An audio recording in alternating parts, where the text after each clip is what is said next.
Welcome to Ecclesias Podcast. Oke teman-teman Youters, kembali lagi dengan kami di Ecclesias Podcast. Di bulan Juli kali ini pasti tentunya dengan tema-tema yang baru. Kira-kira teman-teman yang Youters di rumah ini kepo nggak? Bulan Juli ini kita membahas tentang apa? Mungkin Steven bisa kasih tahu bulan Juli kita membahas tentang apa? Ya, di bulan Juli ini tema besar kita adalah Imago Dei. Oke, pada bulan Juli kali ini kita akan membahas tentang Imago Dei. Untuk Imago Dei sendiri kamu tahu nggak, Van? Apa sih Imago Dei itu? Kalau secara teoritis sih tahu, tapi kalau lengkapnya gimana ya? Oke, kalau secara lengkapnya mungkin bisa langsung kita tanyakan. Tapi sebelum kita bertanya, mungkin kita perkenalan dulu ya, Van. Mungkin teman-teman Youters di rumah ini masih belum tahu kita di sini siapa aja. Oke, perkenalkan, namaku Theo yang ditemani dengan moderator yaitu Steven. Oke, kita berdua nggak sendiri, Van, karena di podcast pada bulan Juli ini kita ditemani oleh pembicara yang baru. Mungkin bisa perkenalan dulu, Bu. Halo Youters sekalian, perkenalkan nama saya Samuel Sugiarto. Saya selama ini melayani di Universitas Kristen Petra, Surabaya. Salam dari kampus Petra untuk para Youters sekalian dimanapun kalian berada. Oke, mungkin kita bisa panggil sama-sama Ko Samuel ya, Van ya. Yes. Oke, siap. Oke, mungkin kita langsung aja nih. Untuk tema pada bulan Juli minggu pertama ini kita akan membahas tentang apakah kita mirip Allah. Mungkin kita langsung ke pertanyaan pertama. Mungkin dari beberapa orang tidak asing nih dengan istilah Imago Dei atau bahasa Indonesianya segambar dan serupa dengan Allah. Kayaknya ada nih di mata pelajaran agama di seluruh sekolah-sekolah nih, Ko. Nah, langsung saja kita mungkin bisa bertanya ke Ko Samuel. Mungkin bisa menjelaskan buat teman-teman yang belum pernah tahu dan seperti apa sih segambar dan serupa dengan Allah itu. Oke, teman-teman sekalian, Youters sekalian. Jadi kalau ditanya apa sih maksudnya segambar dan serupa Allah, mungkin kita bisa menjawabnya dalam beberapa kategori ya. Yang pertama, segambar dan serupa dengan Allah itu berarti berbicara bahwa Tuhan menciptakan kita itu dengan kualitas-kualitas ilahi. Jadi ini bicara soal kualitas nih ya. Maksudnya kualitas itu apa? Kita itu berarti mempunyai kualitas-kualitas yang sebenarnya bersumber dari Allah. Sehingga kalau mungkin selama ini teman-teman pernah dengar nih ya, bahwa kita ini punya pikiran nih. Kenapa ya kok kita ini punya pikiran? Kenapa kita ini bisa berpikir? Nah, karena Allah itu adalah Allah yang berpikir. Allah adalah Allah yang punya rasio. Kita melihat bahwa tidak semua ciptaan lo punya pikiran. Kalau ditanya berpikir ini bukan cuma sekedar masalah tahu ya, tapi punya ada unsur moralitas, tahu benar dan salah. Dalam hal ini binatang nggak tahu tuh benar dan salah. Gak heran kalau kucing makan apa ya kucing ya? Tikus? Betul, kucing makan tikus tuh ya. Kucing kan nggak pernah rasa bersalah tuh ya, membunuh kan nggak pernah rasa bersalah kan. Nah, karena apa ya? Karena memang dalam pemikirannya dia nggak ada unsur moralitas. Sementara kita bisa membedakan yang benar dan yang salah. Disitulah kita tahu kenapa kita bisa membedakan yang benar dan yang salah. Karena kita bersumber daripada Allah itu. Allah yang punya pikiran. Yang kedua, Allah itu juga adalah Allah yang punya emosi, Allah yang punya perasaan. Disitulah kenapa kita juga bisa mempunyai perasaan. Kita punya yang namanya unsur kasih, unsur cinta. Maka di dalam kehidupan kita, bukankah yang ditekankan adalah kasih. Kita bukan cuma sekedar berelasi, tapi kita perlu untuk mengasihi orang tersebut. Sekali lagi kalau kita bandingkan dengan binatang jelas tidak ada penekanan terhadap unsur kasih ya. Meskipun mungkin kalau selama ini kita lihat di sosial media misalnya semut bekerja sama gitu ya. Semut-semut cari makan bekerja sama, tapi pasti nggak ada unsur kasih di dalamnya. Mereka bekerja untuk membuat kehidupan mereka secara fisik itu bisa berjalan. Tetapi kan kita nggak seperti itu. Kita butuh ada relasi kasih. Kita butuh untuk bisa saling mengenal satu dengan yang lain. Ketika kita tidak mengasihi orang, hidup kita rasanya nggak enak gitu ya. Apalagi para Youters yang mungkin jomblo-jomblo gitu kan ya. Ini nggak nyinggung siapa-siapa loh ya. Tapi kalau ada kan rasanya gimana gitu ya. Hidup ini nggak lengkap. Karena apa? Memang Allah menciptakan kita dengan segambar dan serupa Dia, yang artinya memang ada unsur kasih di dalamnya. Dan berikutnya adalah mengenai tindakan. Ada sebuah kehendak untuk melakukan sesuatu. Jadi tindakan kita bukanlah tindakan seperti robot yang otomatis akan berjalan seperti itu saja. Tetapi kita ketika mau melakukan sesuatu itu didasarkan dari pikiran dan perasaan kita. Umumnya biasanya kalau pikiran sama perasaan gak nyambung, gak jalan tuh. Gak heran dikhotbahin berkali-kali. Ngerti gak? Ngerti. Tapi begitu feel-nya belum dapat, yang terjadi apa? yang nggak dilakuin kan. Nah, dari situ kita tahu bahwa ini yang disebut dengan kehendak. Dan itulah bagian yang dikatakan ketika kita punya pikiran, perasaan, dan kehendak. Itu semua bersumber dari Allah. Nah, itu kategori pertama. Kategori kedua berbicara mengenai yang dimaksudkan segambar dan serupa Allah, itu berbicara bahwa manusia tidak mungkin tuh berelasi di luar Allah. Yang namanya segambar dan serupa Allah itu ibaratnya ya seperti cermin. Kita itu cuma jadi pantulannya saja. Pantulannya siapa? Ya jelas pantulannya Allah. Kan diciptakan segambar dan serupa dengan Allah. Nah, maka dalam hal ini itu berbicara mengenai karakter kita. Karakter kita ini harus karakter yang seperti apa? Ya karena kita diciptakan segambar dan serupa dengan Allah, ya karena kita ini pantulannya Allah, jadi otomatis kita harus mirip siapa? Ya mirip Allah. Nah, ini bicara tentang segambar dan serupa Allah. Nah, kategori yang ketiga adalah berbicara mengenai panggilan tentang tugas. Allah itu adalah penguasa dan pemilik dari seluruh alam semesta. Tetapi ketika Allah menciptakan kita segambar dan serupa dengan Allah, di situ Allah memberikan kepada kita sebuah kewenangan, sebuah tugas. Kita menjadi quote and quote Allah bagi dunia ini. Kitalah pemerintah, penguasa di dalam dunia ini. Tetapi di atas kita masih ada penguasa yang tertinggi, yaitu adalah Allah. Seluruh dunia ini ada di bawah kuasa daripada manusia, di mana Allah mempercayakan. Kenapa? Karena manusia segambar dan serupa dengan Allah. Nah, kira-kira itu sih. Wah, ternyata menjadi segambar dan serupa dengan Allah itu kita memiliki kualitas ilahi dan memiliki pikiran, perasaan, dan kehendak yang diberikan oleh Allah. Nah, tapi kenapa sih harus cara spesifik manusia yang segambar dan serupa dengan Allah? Mengapa manusia diciptakan segambar dan serupa dengan Allah? Apakah Allah memiliki tujuan tertentu untuk menciptakan manusia demikian? Nah, ini pertanyaan yang sulit nih. Karena kalau sudah mau bicara motivasi, kenapa sih kok Allah menciptakan manusia demikian? Pasti yang bisa jawab cuma satu, yaitu Allah. Berarti saran saya, yuk kita undang yuk. Allahnya yang perlu jawab nih, bukan saya nih ya. Betul. Ya, karena jujur Alkitab tidak memberitahu kenapa kok Allah memilih menciptakan manusia demikian. Tetapi meskipun kita tidak punya jawaban yang eksplisit langsung dinyatakan oleh Allah, kita melihat bahwa ketika Allah menciptakan manusia demikian rupa, bahkan sampai ketika manusia nanti ketika kita bicara soal dosa nih ya, itu kemudian Allah menyelamatkan manusia dengan cara mengorbankan dirinya sendiri. Yesus Kristus berinkarnasi datang ke dalam dunia, melayani, menyatakan cinta Allah sampai mati di atas kayu salib. Maka dari situ kita tahu ini adalah gambaran kasih Allah yang besar. Jadi kita nggak tahu secara jelas apa sih tujuan dan rencana Allah, tapi dengan kita melihat gambar besarnya kita tahu bahwa semuanya ini motifnya adalah kasih. Gitu. Oke, jadi kan karena kita tahu bahwa kalau Tuhan telah menciptakan kita serupa dengan Allah karena motifnya adalah kasih nih kok ya. Nah, untuk pertanyaan mungkin selanjutnya nih kan, seperti kita ketahui manusia tuh nggak luput dari dosa dan pasti setiap kita pernah jatuh ke dalam dosa. Nah, apakah dosa ini bisa merusak arti dari makna imago Dei itu sendiri kok? Oke, apakah dosa itu berpengaruh terhadap identitas kita sebagai gambar dan rupa Allah? Jawabannya begini, tentu berpengaruh, tetapi bukan berarti mengubah. Meskipun kita sudah jatuh di dalam dosa, kita tetap adalah gambar dan rupa Allah. Itu tidak pernah bisa berubah.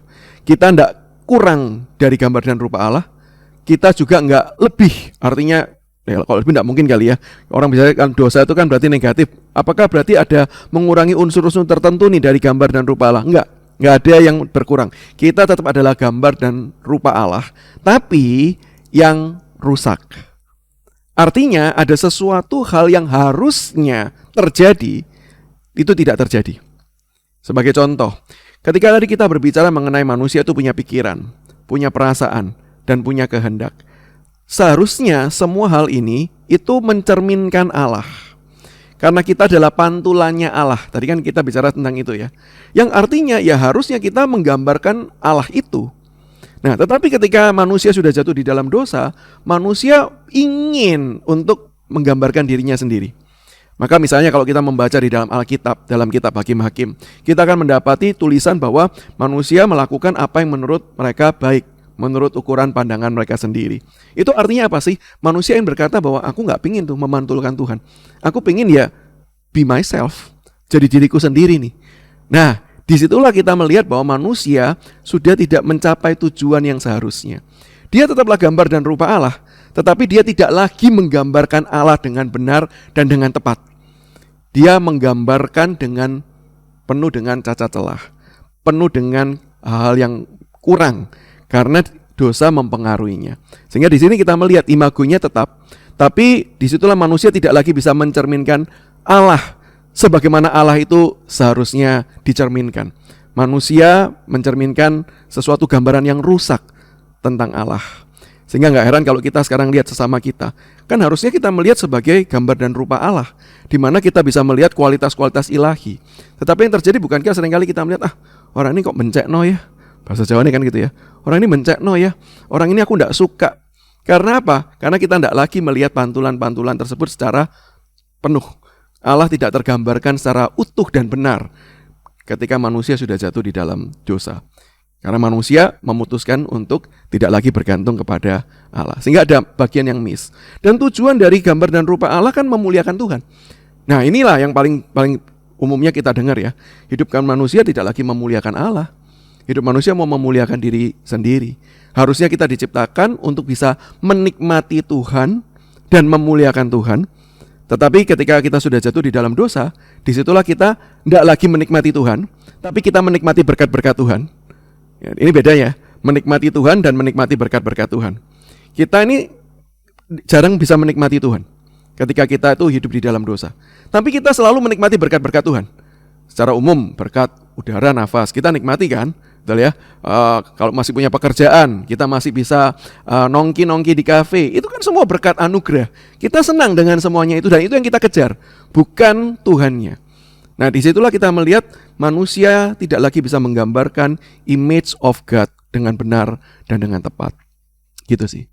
Oke, jadi secara singkatnya mungkin kalau aku nangkep, kita tetap segambar dengan Allah, cuma yang kita cerminkan bukan Allah.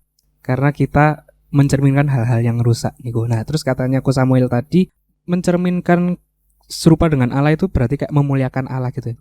Nah, seringkali mungkin kasus-kasus di luar ya, kayak ya kita sering pelayanan, kita sering memberikan yang terbaik buat Tuhan, cuma kehidupan di luar gereja itu berbeda dengan di dalam gereja. Itu kenapa ya kok bisa gitu? Dan bagaimana cara mengembalikan supaya kita dapat mencerminkan rupa Allah di kehidupan kita gitu.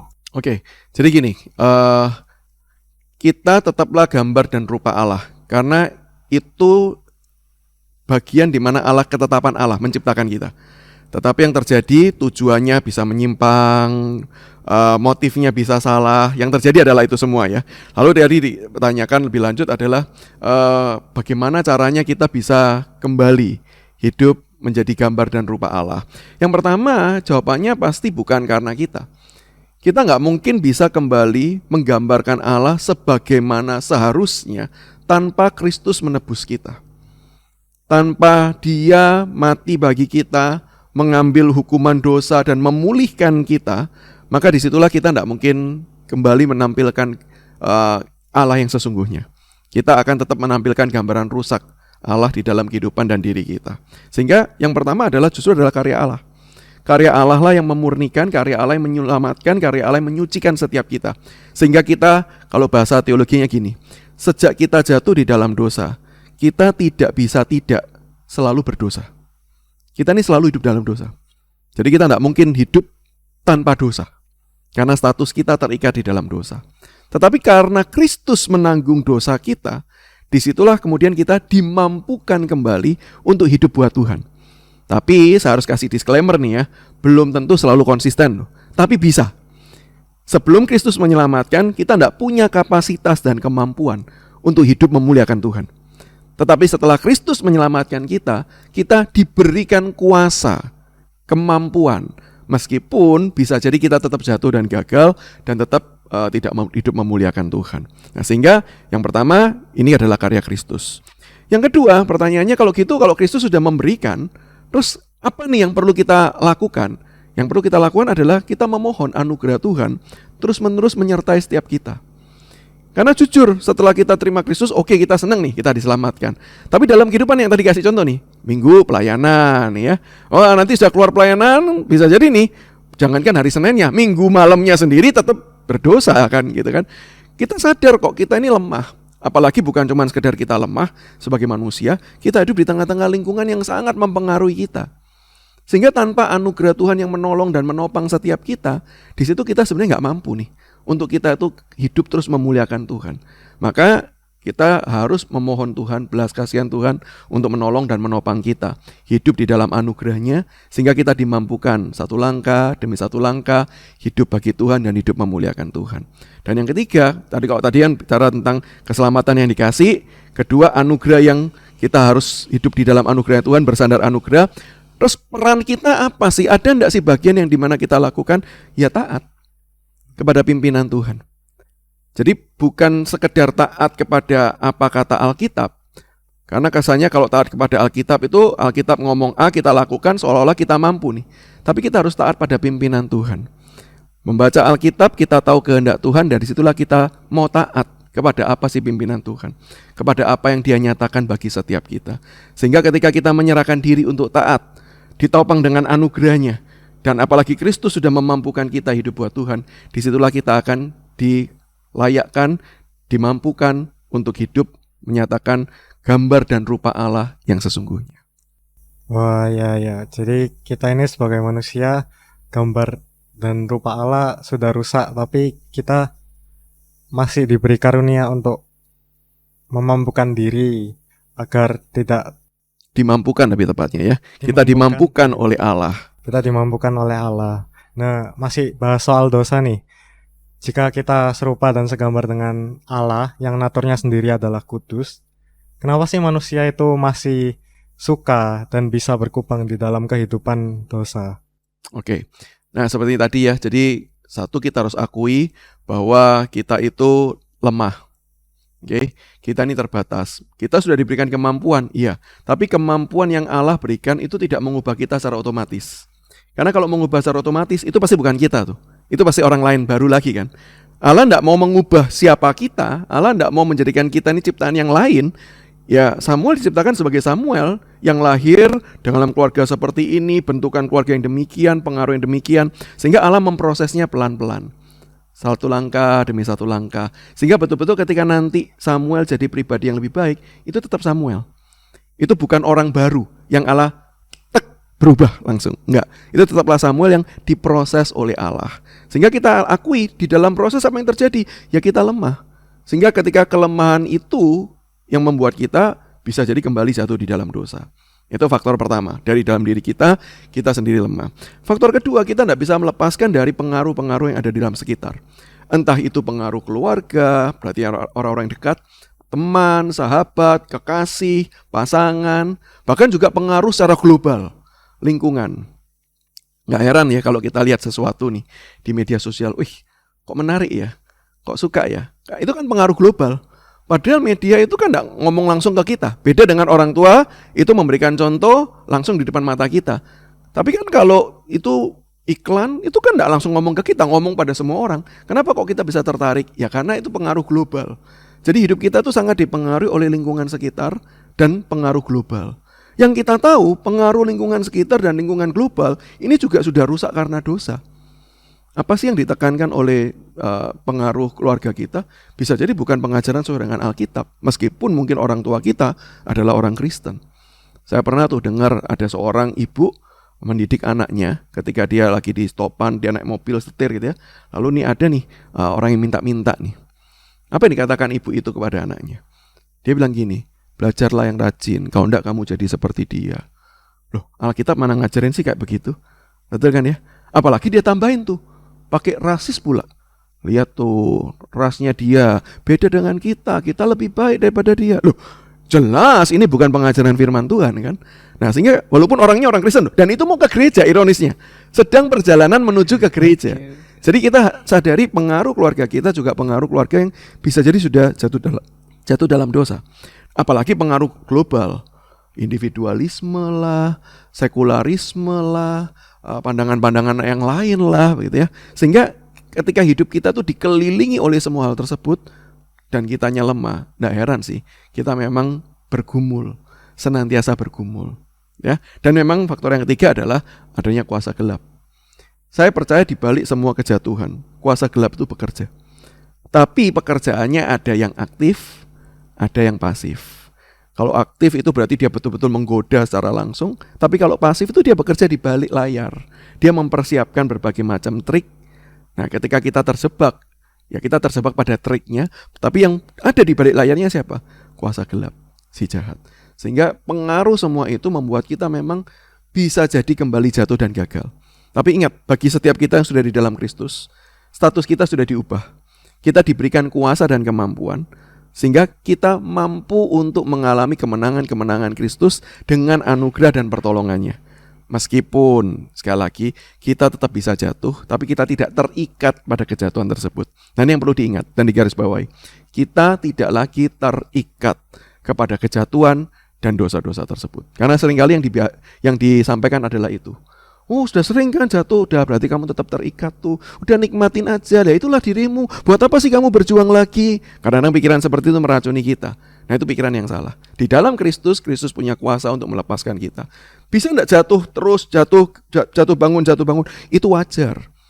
Jangan pernah bayangkan hidup orang Kristen yang baik itu adalah yang terus-menerus suci tanpa dosa. Nanti itu, di langit dan bumi yang baru.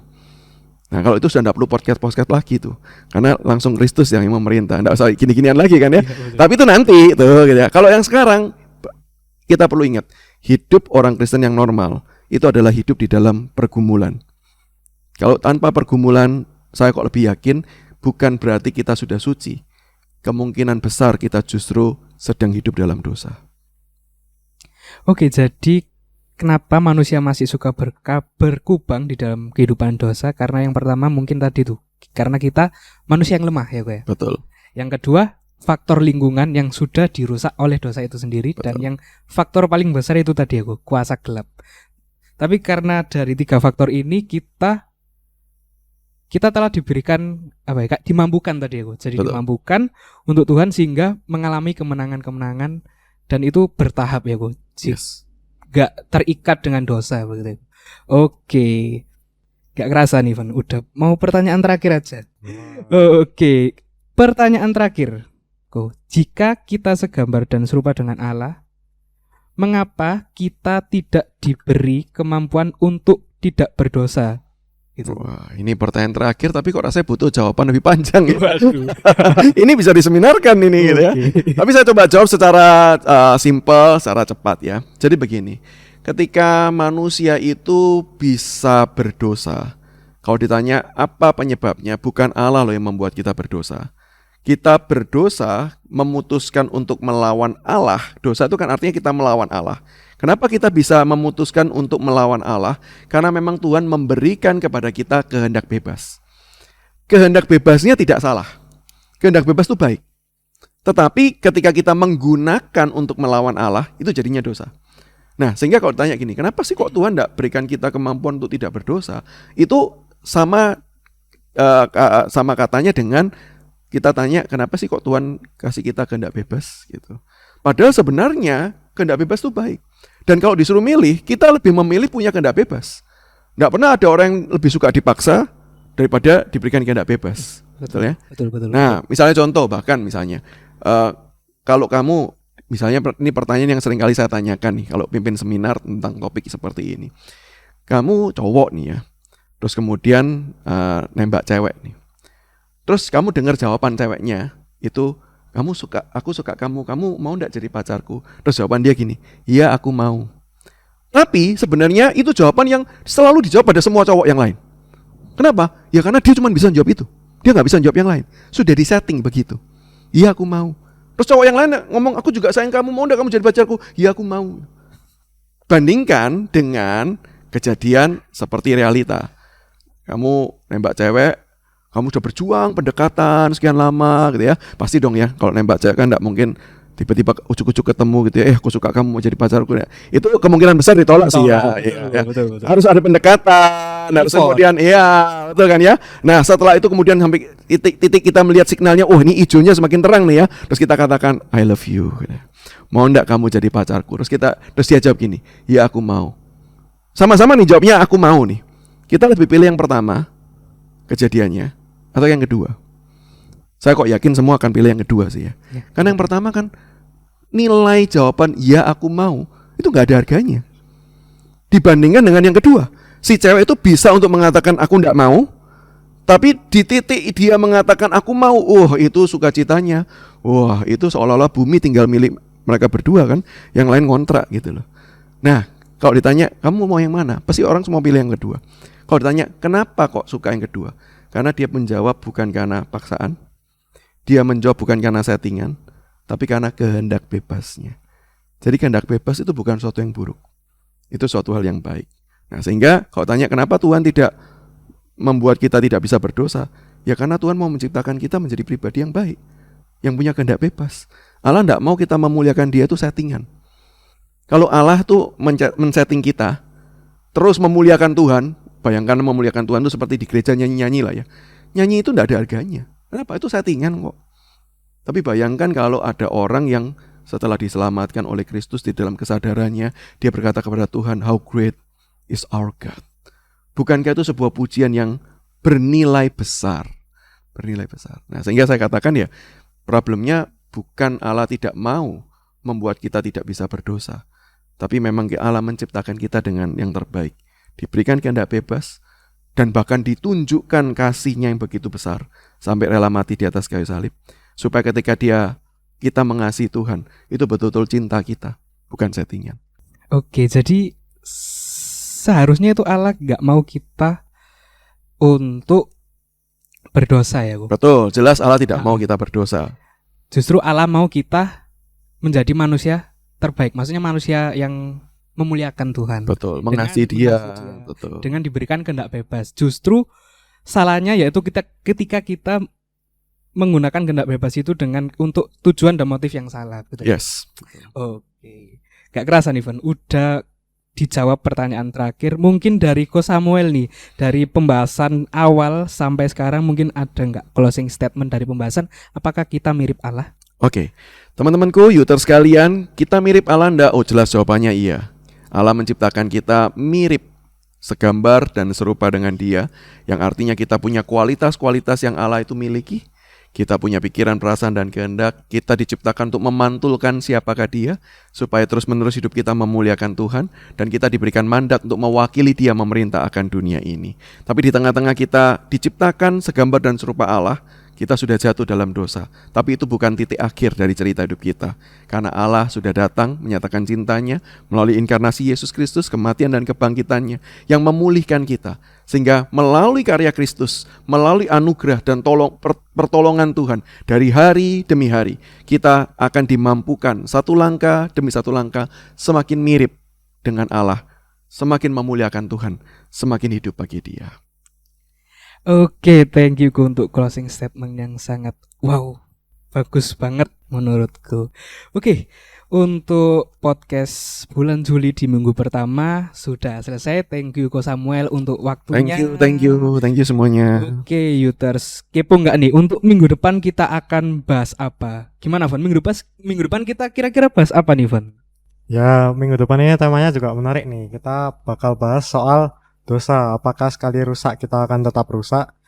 Oke, jadi kita akan membahas tentang dosa yang merusak gambar dan rupa Allah dalam diri ciptaannya. Oke, Yuters. Oke, gak kerasa podcast kita sudah selesai. See you next week and bye-bye, Yuters.